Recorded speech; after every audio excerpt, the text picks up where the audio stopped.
Thank you, Jera. It's always wonderful to hear your piano playing.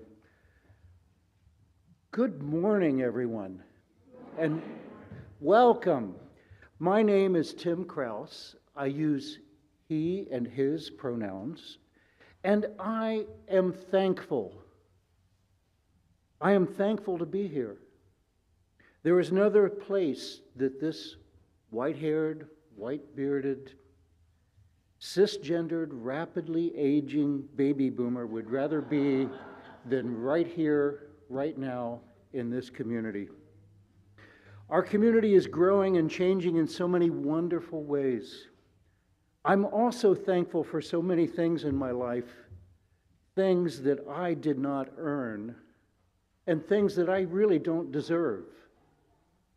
My privileges of education, class, skin color, mobility, gender identity, and mental abilities have all been gifted to me by a society and a world that prioritizes me at the expense of many, many other people.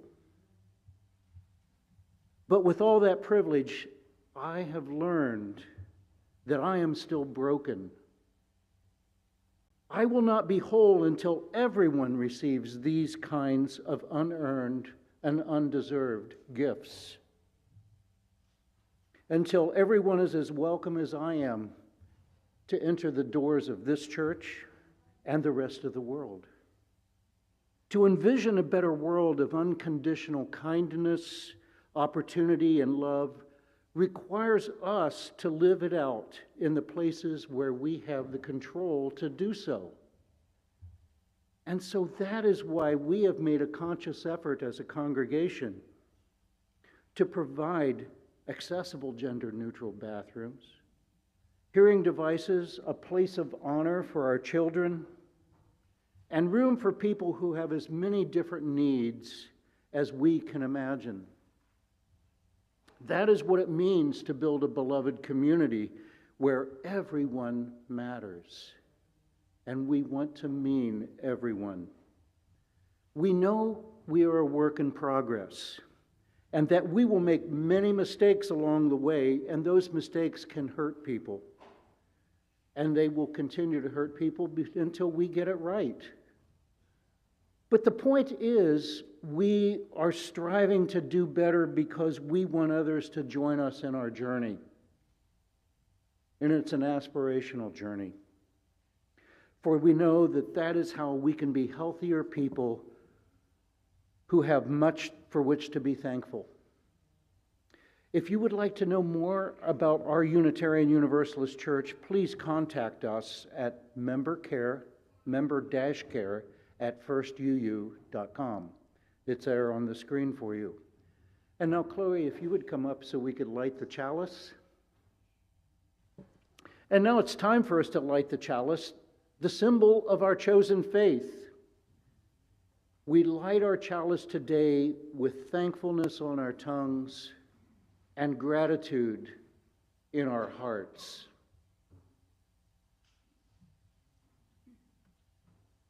And as a part of our chalice lighting, we're going to sing our opening hymn, number 1010 in the Teal Hymnal. We give thanks because it is a time of thanksgiving.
And now that we've lit our chalice and sang our chalice song, it's time for us to greet our neighbors. But before we do that, I want to remind you, we've got a really packed service today, so I'm going to ring this bell pretty quickly after we start this.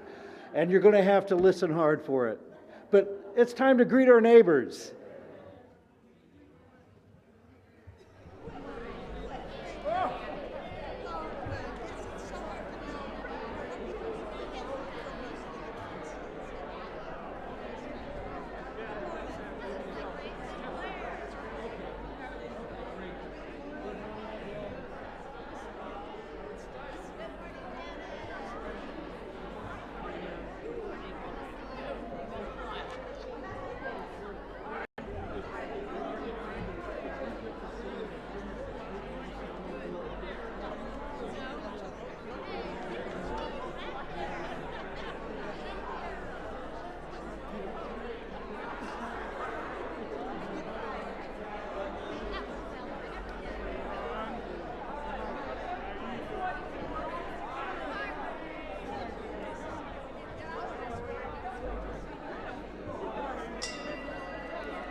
We're getting pretty good at this.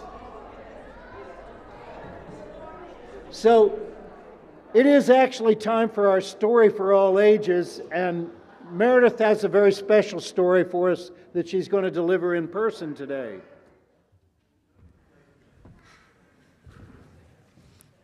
I'm so glad Tim rang that bell because I would just let you talk and talk and talk.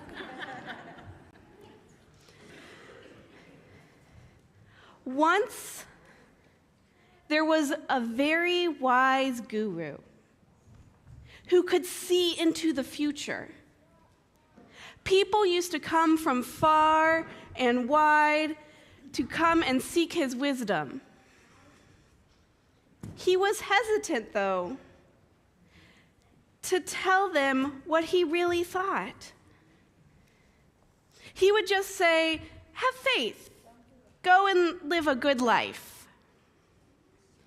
You see, he understood what a burden it was to know your future, because he had learned that in the future, in his next life, he was going to be a pig. That's right, a pig. He thought some about how it could be that he was going to be a pig. He had lived such a good and faithful life. He determined it was because of all his past lives. He must have had some really bad karma in those lives. The only question then was, what was he going to do now? One day, after thinking on it for some time, he came to a conclusion. He called his most trusted disciple to him and said, "Now, before I begin, you have to promise to do whatever I tell you." "Of course," said the disciple. "I am your most dedicated student." "Then you must know," continued the guru, "that in my next life I am destined to be a pig." The disciple was aghast. How could that be? So the guru told his disciple of this theory of his, that he was being punished for past lives. Then he continued, "So this is what I need you to do," said the guru. "When I die, I need you to go and visit the farms around the village, and when you see a pig whose body is mostly red, I need you to kill it, because that will be me." The disciple was stunned. The disciple hadn't ever heard anything in his entire life. How could he be expected to do this? But the guru continued. It's okay, he said. Pigs are unclean, so it's no sin to kill a pig. And the sooner you kill me when I'm a pig, the sooner I can move on to a new life. The disciple still didn't quite know what he thought of this plan, but he was dedicated, and so he agreed. And pretty soon afterwards, the guru became ill and died. And the disciple did exactly as he promised. He went from village or from farm to farm to farm, week after week in the village, looking and looking, until finally he found a pig with a mostly red body. He picked it up, and just as he was about to grab his knife, it began to wildly squirm out of his hands and squeal.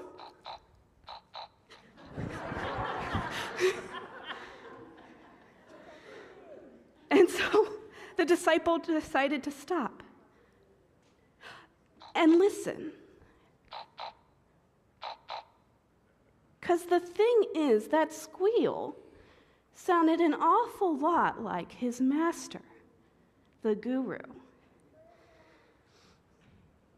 And as he listened, he heard the pig say, "Stop! Stop! I am your old master, and I do not want to die. Being a pig is a good life. The mud is silky and smooth. My mom's body is warm and squishy and soft, and her milk is so sweet. Being a pig is a good life, and it is fair reward for my past life." Satisfied and more than a little relieved, the disciple put the pig down, thanked the farmer for his time, and made his way to the river to wash off the filth he had accumulated there at the farm. And he thought to himself how strange it was to think you can know the future, but be completely wrong. I wonder, have you ever been wrong about your assumptions when it came to the future? I wonder if a disaster has ever turned out to be a gift. I wonder.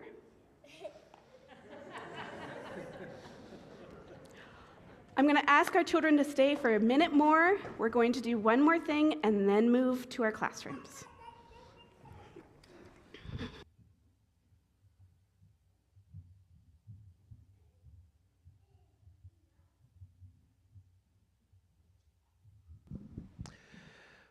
What a great story. Turning disasters into gifts is what our faith is all about, actually. And that's pretty wonderful. Now, we're coming to our time of sharing our joys and sorrows, and I have to say I come with a heavy heart because of what happened last night or early this morning in Colorado Springs on this transgender day of observance. We had another mass shooting at a nightclub where 5 people lost their lives and multiple people were injured. It seems that the insanity of our world sometimes just doesn't stop, which is another reason why we come together, because we need each other in these times. So there are people suffering from hunger, from unnecessary war, and climate change. And this is also another season of observance. It's the observance of the Indigenous Peoples Month. And we normally do a land acknowledgement at the beginning of the service, but I decided to do that land acknowledgement here in our joys and our sorrows because we need to recognize that we exist on land that was stolen. And we need to honor the fact that we have benefited from that stolen land and that we need to figure out a way to work toward justice for something that happened those many years ago, because that injustice is still being visited upon the ancestors of those people.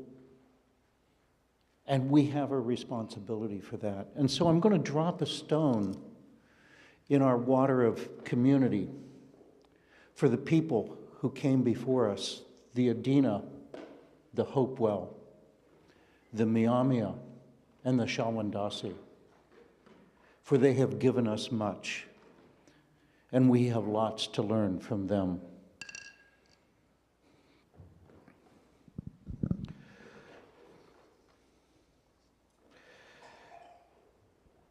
And so I would invite you to come up to share a joy or a sorrow with a stone or two and drop them in the love of our community, the love of this water, so that we can amplify our joys and comfort our sorrows, because we know that together we are stronger.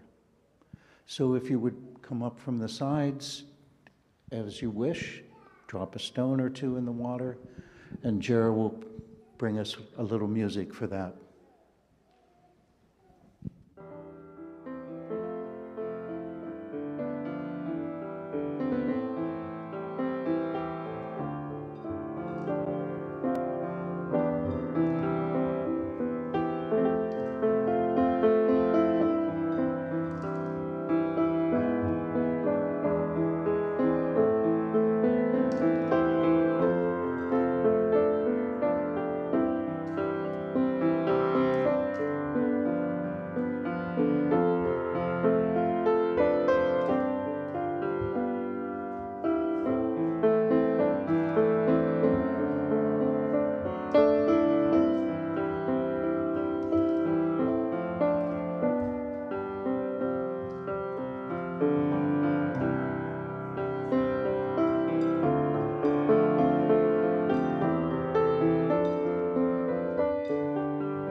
4 stones in this water. One for the joys and sorrows beyond this walls that have not been mentioned.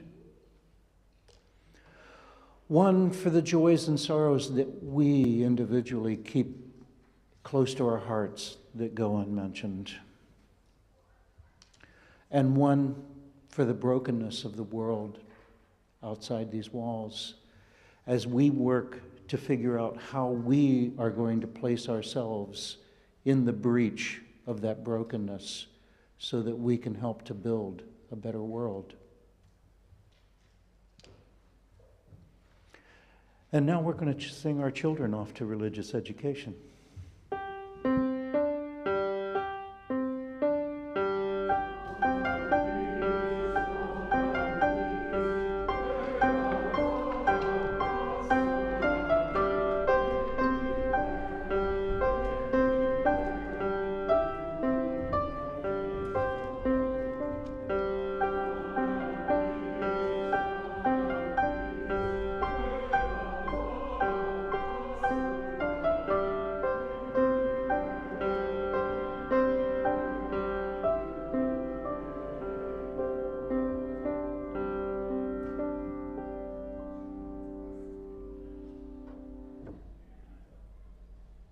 And now we come to the time where we give our offering.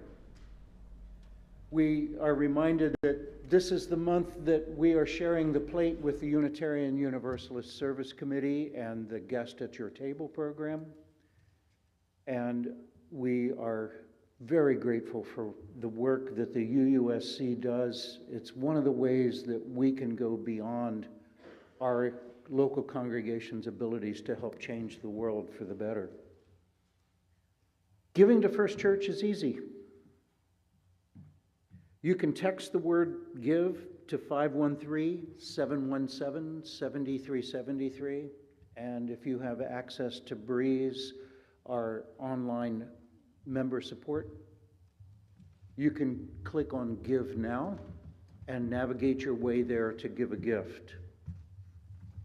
You can also give a gift online at firstuu.com, or you may send a check to 536 Linton Street, Cincinnati, Ohio, 45219. And if you're wanting that check to be a gift to the UUSC, you can put in the memo line UUSC or GAYT for Guest at Your Table.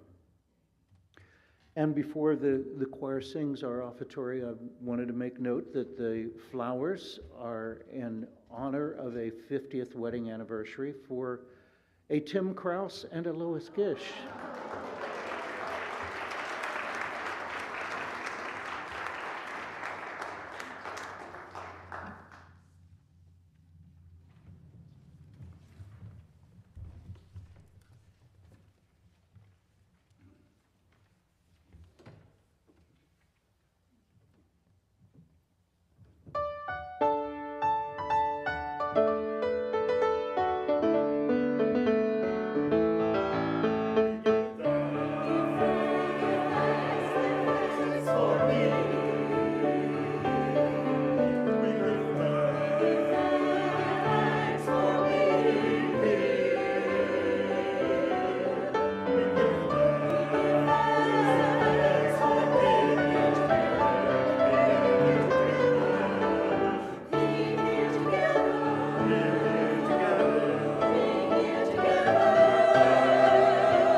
The reason I'm hesitating is I'm looking at the clock and I'm wondering whether we have time to sing this song, and I'm thinking that we really do have the time to sing this song. This is a wonderful song from Sweet Honey in the Rock. You say Maria Barnwell composed it. It is called We Are. And it's a very special song for us, and I think it helps to set the tone for the sermon that's going to come. So let us join in singing 1051, We Are, and if you could rise if you're willing and able.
Come on up, Reverend Lisa.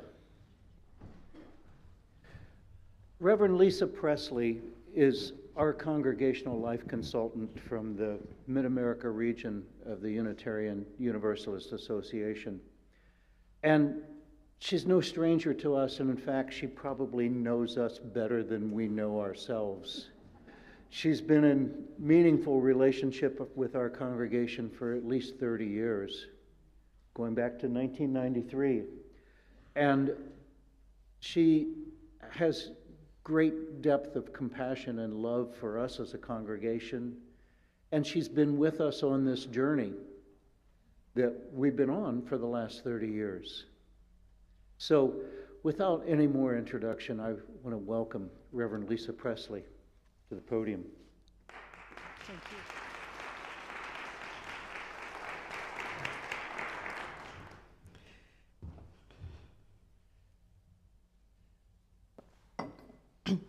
Thank you so much. And before I begin with the sermon, this past week I was in Louisville for our Mid-America staff retreat. And one person there asked me to bring their special greetings to you. And that's your former minister, Sharon Dittmar. She wishes you well.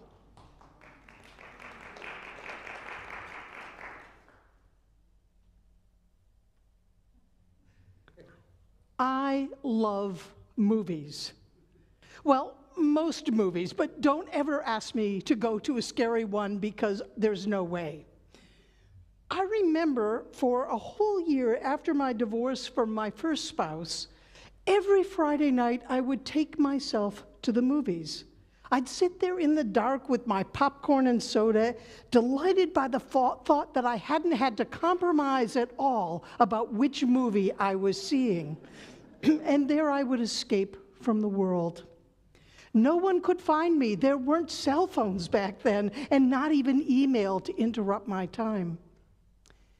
It was a world apart, a world in which I could lose myself for a while and where I did not need to be responsible for anyone or anything other than my total immersion in the dark, in the plot, the characters, and the music.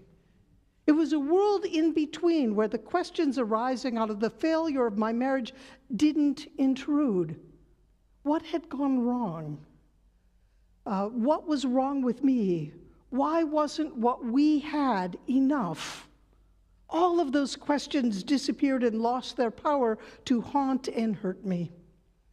In the darkness, I was bathed with a balm of remembering that love still existed and that I could find fulfilling things to do with my days, that I could still laugh and cry and simply be.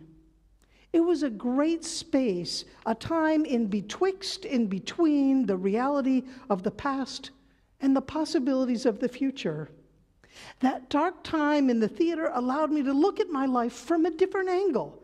It gave me the space to reframe what mattered in my life and where I wanted to go. Much of that work was done unconsciously, some intentionally, but Friday night movies gave me the space and time to be someone other than who others expected me to be. I believe we all need betwixt and between time, whether we want it or not. It allows us the space to be able to reflect on what was and dream about what can be. Liminal space, it's called in archaeology, the time between our past and our future, and it gives a chance to live in the now. A time when the veil between the worlds gets a bit thinner and we can glimpse more easily the past and the future. And at the same time, it can be a scary place to be, in uncharted waters where we're not clear about what lies ahead. There may be monsters out there. When I've been thrust into that space, rather than having chosen it, resentment lives right alongside my loss and grief. The dreams are shattered, and it's always harder, I believe, to let go of dreams of what might have been than the reality of where we were. Many of us, myself included, often live in the space where we believe, or at least hope, that somewhat magically all will be made brighter and more beautiful, just like in the movies. The guy will get the girl and love will always win. And how old-fashioned is that thought? The guy might get the girl, or the guy might get the guy, and the girl might get the girl, or the non-binary person find the love of their life. That's a much more realistic and encompassing phrasing of that old trope. But in real life, it doesn't always happen that way. We don't always find what we want, or repair the relationships, or live in the happily ever after world. The script writers don't prevail. But nevertheless, we need the space to be able to look at what was, what is now, and what we want to be. That doesn't just happen to us individually. In Congregational, these times often come with the departure of a minister. Once the minister announces their intention to leave, congregations enter into that liminal time. This has happened to you all in such a dramatic way over the past year. And as if COVID weren't enough to weather together or separately, there was also the seemingly rather quick ending of your ministry with Reverend Connie Simon. Many of you might not understand what happened, either because you were on the edges of the action, or even if you were in the center of it, because the answer is complex. There is no one thing that created the ending of the ministry. As Chimamanda Ngozi Adichie tells us in her incredible TED Talk, the danger of a single story. When we think there is a single story that explains something, we are missing the mark. Seeing it from a particular perspective that is in some way comforting to us. And it allows us not to challenge our preconceived notions at all. So let me try to complexify the understanding of what happened here. Reverend Connie's departure was the culmination of a complex series of things. First, there was the pandemic that separated you from each other and didn't give you the daily, weekly, monthly reminder of what it means to live in beloved community. That allowed other unhelpful behaviors occur unchecked. Then there was a defining conflict, where there were loud and definitive voices who wanted to shape the congregation into their view of what First Church should be. This group used a variety of techniques that we might now label as bullying, and which follow the way this congregation has long engaged in conflict. Yet underlying the way you fight is a more fundamental question about who has the power and authority to make decisions and determine the direction of the congregation, and how you are with each other as you battle for the future and the soul of the congregation. Is it the loudest voices, the most articulate, the majority, those with money? This ongoing conflict is definitely a part of the story of Connie's departure. And then there is the presence of racism in our North American culture. For those who, like me, grew up white in the United States, we unconsciously learned that white is right, better, best, and that led us, including me, to behavior in ways of unintended slights and microaggressions, and sometimes macroaggressions, that had impacts we didn't see, notice, imagine, or recognize. And a large part of privilege that comes in our culture for those of us who are white, well-spoken, well-educated, is that we expect the world to be designed for us and in our image. We can too easily believe that we are the ones who see the world correctly, and that others should recognize the wisdom that we are speaking. In many UU congregations, we unconsciously confuse the notion of being heard with getting our own way. I am reminded of the old saw, God hears and answers all prayers, but sometimes the answer is no. Being heard has to be balanced with finding ways for all voices to be heard, not just the loudest. It's a question of understanding who the we is that we are imagining and how inclusive that is. And it gets back again to that question of how this congregation, or any congregation, wants to deal with power and authority, and who gets to make the decisions about what. All of these are strands of Reverend Connie's departure. There are many, they are interrelated, and they are overlapping. And yet there's at least a couple more that I want to mention. The moment that the conflict of the past few years became centered on Connie as a person, as Connie as a Black person, and as Reverend Connie as a Black female minister in a too-white denomination, there was no way that she could minister to you and lead you through the conflict. She was the designated lightning rod. She was othered and could no longer be your leader. It was her deep love of you that led her to that understanding, and knowing that her staying would probably only harm you more. We can talk more about this in the question and answer period following the service today, but know that Reverend Connie's departure also stems from the courageous actions of your board members to say no to domineering, I need to get my way kind of destructive behavior that, as Tim Krause articulated so well in his sermon to you earlier this year, has been part of First Church's behavior since the very beginning. Bullying and hostage-taking by withholding money and walking out have been a common feature in your congregation as part of the tension about who gets to determine what and who gets to lead in the congregation. It's the way that you learned from your ancestors about how you should fight and disagree. It was bound to raise issues and concerns when your recent board members decided, with Reverend Connie's support, to say no to that kind of behavior continuing, to try to become a more gentle, more beloved community with authority granted to the elected leaders of the congregation and not to a small group of people who believed that their way was the right way for your congregation to go. Drawing boundaries is always, always difficult. Changing culture comes at a cost.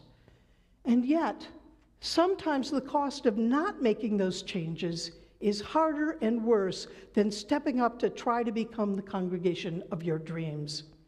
The stepping up to stop the behavior came at a great cost to those board members and their families.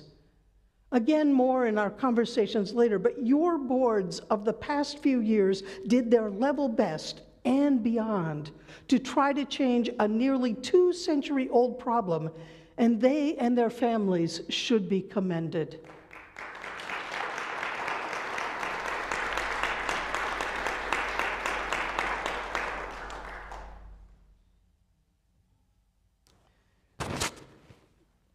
Oh, this will come over great during...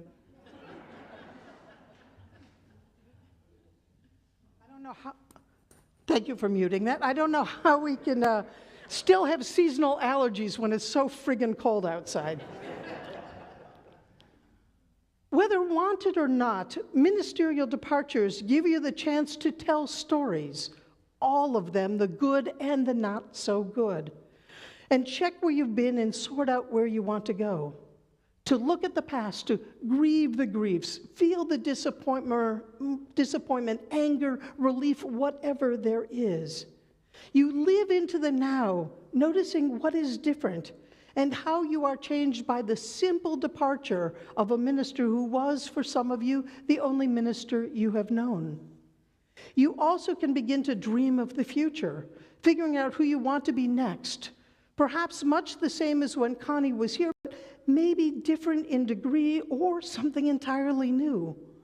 What has this conflict and departure taught you? Your job is to dream and to choose who you want to be.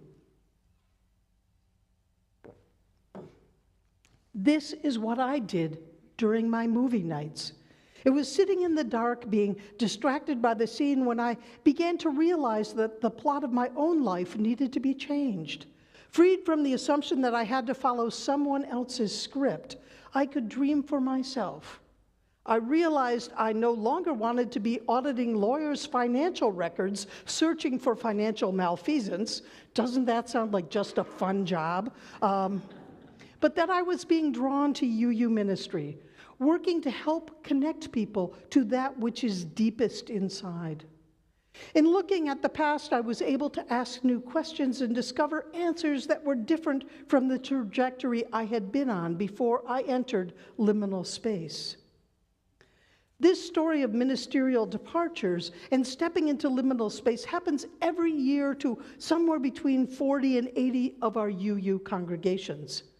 Like you, they enter into the betwixt and between. Unlike you, many of them secure an interim minister to work with them during that first year after departure. But let me set another record straight here. The reason you did not get an interim is primarily the result of timing in a very tight ministerial market. Your need for an interim minister became clear right as interim ministers were already deciding where to go, and through no fault of your own, your application was just a little bit too late in a close ministerial market. The timing was off, despite the remarkable work that the board, particularly Sally and Kim, did to get the materials ready. It wasn't because you are bad. You are not. It wasn't because you are mean. You are not. It wasn't because Reverend Connie wished you ill or didn't love you. She did not wish you ill, and she loves you. She wished you the best and loved you enough to know her continued presence here would keep you from the path you were on. Because of timing and lack of ministers available, somewhere between 40 and 60 congregations that were looking for ministry this year did not get the ministry they wanted. I serve 45 congregations here in Mid-America, and fully 10 of them did not get the ministry they wanted. It is not your fault. That said, it is still a good idea for your congregation and all those without the ministers they wanted them to look at the past, live in the now, and envision a new future. You heard earlier this summer, and you'll hear more soon, about how the board is expecting to move the congregation into developmental ministry, and that's an exciting possibility. At the same time, the liminal time between and betwixt then and what's next can also be scary. I've often joked that UUs are great at asking questions, but we're not so good at living when we don't have answers. And the liminal time and space is one of those times. And the answers often come slowly. There is a discomfort in living without answer that often spurs congregations to want to speed up the process. And yet what we've found is that the speeding up these interim time, this betwixt and between time, more often that ends up with a congregation bringing in a minister that is not right for them. They bring in a minister either for who they used to be, or in reaction to the minister they had, either an absolute clone or the exact opposite. And they don't really know what they were looking for. And this usually leads to a mismatch with all of its mixed expectations and too short a ministry that leaves people frustrated, disappointed, heartbroken, and too often angry. Rushing through is not to your benefit. Because we are a small religious movement with only about 1,000 congregations, our search process has to be timed in a way that promotes the best possibilities for our congregations to find ministers. During the question and answer today, or if you listen to the one I did yesterday, you will learn more about the timing of the search process. Suffice it to say that right now your board and your nominating committee are on top of the process, and we'll be communicating with you all about it. For developmental ministry, it's a hire by the board, not a call from the congregation. That's reserved for when you bring in your longer-term ministry. Developmental ministry lasts from 4 to 7 years, and this is intentional. Changing culture, which is what developmental ministry is all about, is hard and it takes time. Often 3 to 5 years as a minimum when you are trying to change your culture. It can't be done in the interim time. It needs someone who can be your guide and partner in the work. Your board's understanding of the benefit of developmental ministry for you is shared by me and others on our staff team. Now, listen, the developmental minister does not do the work for you, but with you. They cannot stay beyond their term limit. It usually starts with 3 or 4 years that can then be extended after conversation. But the work is that of the congregation. It is to achieve the goals articulated by the board, and then also to work on the goals that might become apparent as you begin to dig into those. The developmental minister helps direct, coach, cajole, direction point, perhaps, but it is the work of you, the congregation, to figure out how it is you want to be and make the change that way. So fasten your seatbelts. You were all invited on this magic carpet ride, but unlike Disney World, there will be no height, age, weight restrictions there. You all are involved. You are in this together. And at the end of that time is when you will then search for your next settled minister. Discerning the future direction, working on culture change, even if it's only off 1 or 2 degrees, can be really tough work. And if you don't know where you're going, any road will take you there, and any minister, so it's to your benefit to do this. It's important to lean into the process. Who do you want to be? Where do you think you're going? Who is the we that will gather? Is it only those who are in person here, or those who are online? Is it the people already who have found you, or someone else? Who do you mean by we? And that question of who do you want to be? That is such a hard one for congregations to deal with because there is some unconscious fear, I believe, in all of us that if the congregation defines itself, it will define itself in a way that no longer includes me. And so we shy away from that. But let me frame the asking who you want to be in a different way. During the early days of the Black Lives Movement, Dr. Glenn Thomas Rideout, then director of music of our Ann Arbor congregation, and an African American, preached a sermon on Do Black Lives Matter? He said that the answer to that question is obvious. Of course they do. The deeper question, he stated, was whether we matter to Black lives. If we were to disappear tomorrow, would Black lives miss us? And so the deepest question that you need to answer during your next ministry is this one. If you, First Church, were to disappear tomorrow, who do you want to miss you? Who do you want to miss you? Beyond the people in this room, who do you really wish to serve and how do you wish to be? That question will take time, and the good news is that you are not alone in asking it. You have each other, a board that has already made courageous decisions in the past, the knowledge of your pattern of conflict that Tim pointed out so well in his sermon that you can decide whether or not that's what you want to continue.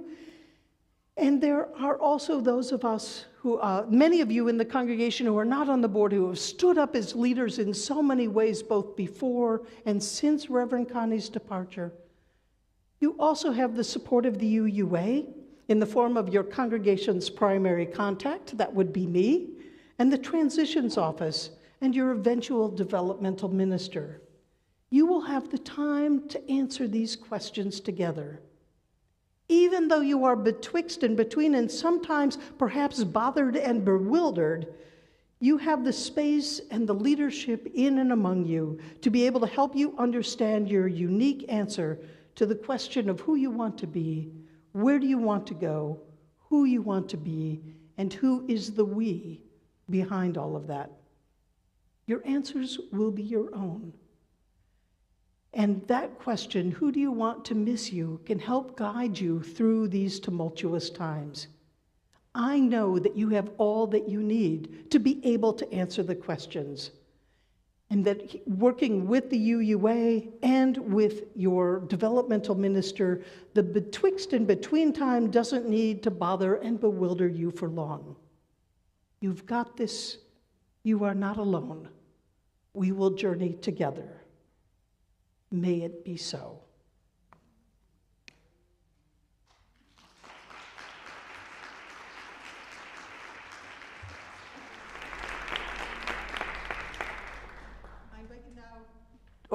To join in singing hymn number 1014, When Our Heart is in a Holy Place.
In so many ways, this song captures the place that we are in. We are working to put our hearts in a holy place. And our Committee on Right Relations has been working very, very diligently on doing that. And they're coming today to share with you the results of some of their work.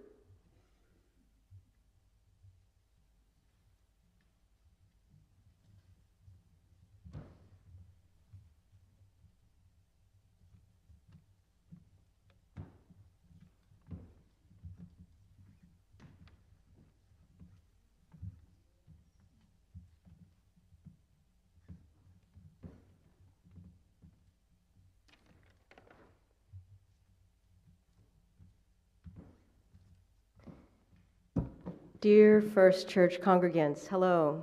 I'm Rosie Park, and this group that you see before you is the Committee on Right Relations. We were voted in as a committee at the September 22 Congregational meeting. There has been much discussion about our covenant of right relations and how we use it appropriately at First Church. What is a covenant of right relations, you may ask? It is a statement of how we choose to live with and be with one another. It is the declaration of a community that loves, supports, and respects one another, despite the fact that we don't always agree on everything, and sometimes we have conflict. The concept of a covenant is the cornerstone of our UU heritage and our living tradition. Our covenant of right relations is clearly based in our UU principles and sets out clearly what members can expect of one another, and therefore holds us accountable for our actions. Together with much heavy lifting done by the Right Relations Task Force, the Committee on Right Relations, with a charge from the Board of Trustees to do so, has developed a new covenant of right relations for your review and approval. The first part, the covenant, is meant to be both inspirational and aspirational. It states in broad terms our individual responsibilities to one another and recognizes the strength of being in community. The second part, practicing our covenant, which is listed on the hard copy that was handed out, and by the way, we know that the copies are landscape style, not portrait. That's an imperfection, and that's a reflection of who we all are, right? And it was also emailed out. This copy, as well as more text, was emailed out to the congregation on the announcements bulletin board this morning. Lists several specific aspirational behaviors and is an important part of the covenant. The two parts will always travel together. Embedded in this section is the idea that we value the congregation's interest as a whole and not just our individual desires and preferences. The covenant incorporates thought processes and specific comments from a number of sources developed by First Church congregants, including inputs from the most recent Restorative Circle. There are components of our previous covenant of right relations that were incorporated because we believe they were important to retain. We will gather input from the congregation in a series of listening sessions and submit a covenant for approval at a congregational meeting. The slides at the end of the service will list the dates and times for those sessions, and an email went out this morning, as I mentioned, with that same information. So, without further ado, we will read to you the covenantal language, just the first part, not the specific behaviors.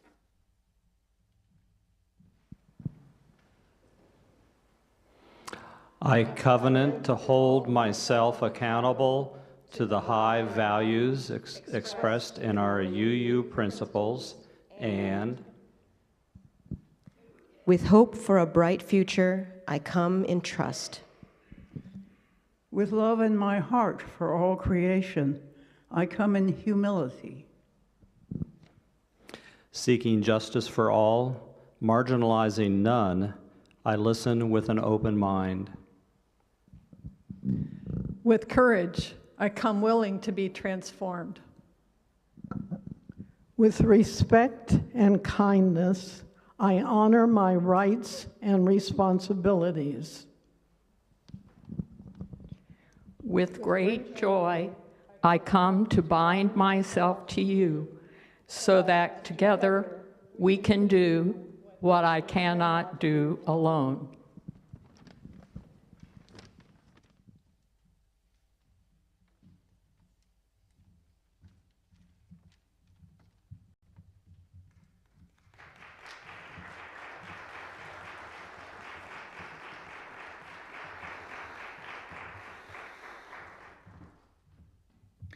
Together, doing what we cannot do alone.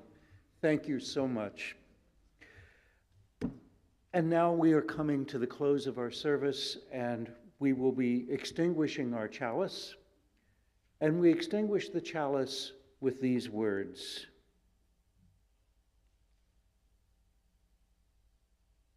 We extinguish this flame, but not the light of truth, the warmth of community, or the fire of commitment. These we carry in our hearts until we meet again. I want to remind you that we have a potluck today at 11:30, and if you have forgotten about that, please join us anyway if you haven't been able to prepare food. The food is there and the community is there for us to take advantage of. So